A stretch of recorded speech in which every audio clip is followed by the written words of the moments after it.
পৰিৱেশ এতিয়া সুস্থিৰ হৈছে। আমি সকলো পক্ষৰ লগত ইতিমধ্যে আমাৰ কথা পতাও হৈছে আৰু কিছুমান ঠাইত আমাৰ যিসকল মানুহে যোৱাকালি আশ্ৰয় লৈছিলে সেই মানুহখিনিও আজি নিজৰ নিজৰ ঘৰলৈ যোৱাৰ ব্যৱস্থা আমি কৰিছোঁ। ফ্লেগ মাৰ্চো হৈ আছে।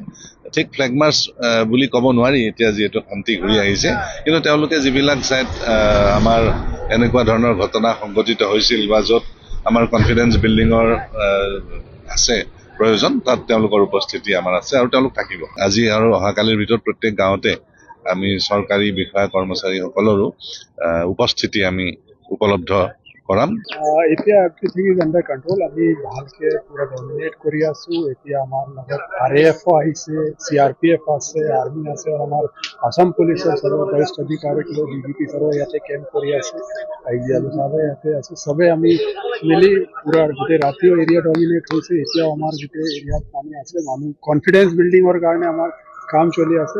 উৰা বাতৰি যি হয়, মানুহবিলাকক মই এটা ৰিকুৱেষ্ট কৰোঁ যে উৰা বাতৰিত গুৰুত্ব দিব নালাগে। যি সঁচা কথা আছে ভেৰিফাই কৰক, আমাক জনাও। যদি কিবা ইনফৰমেশ্যন পায় পুলিচক জনাব লাগে, এডমিনিষ্ট্ৰেশ্যনক জনাব লাগে, আমি একশ্যন ল'ম।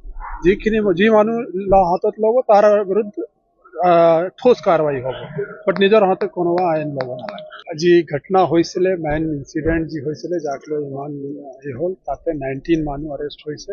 এইখিনি 19 মানুহ কোৰ্টত আজি প্ৰেৰণ কৰা হ'ব। আৰু বাকী কালি ঘটনা লৈ আমি 3টা মানুহ ডিটেইন হৈছিলে, আৰু মানুহ আমি আইডেন্টিফাই কৰিছো, তাৰ বিৰুদ্ধে একশ্যন ল'ব।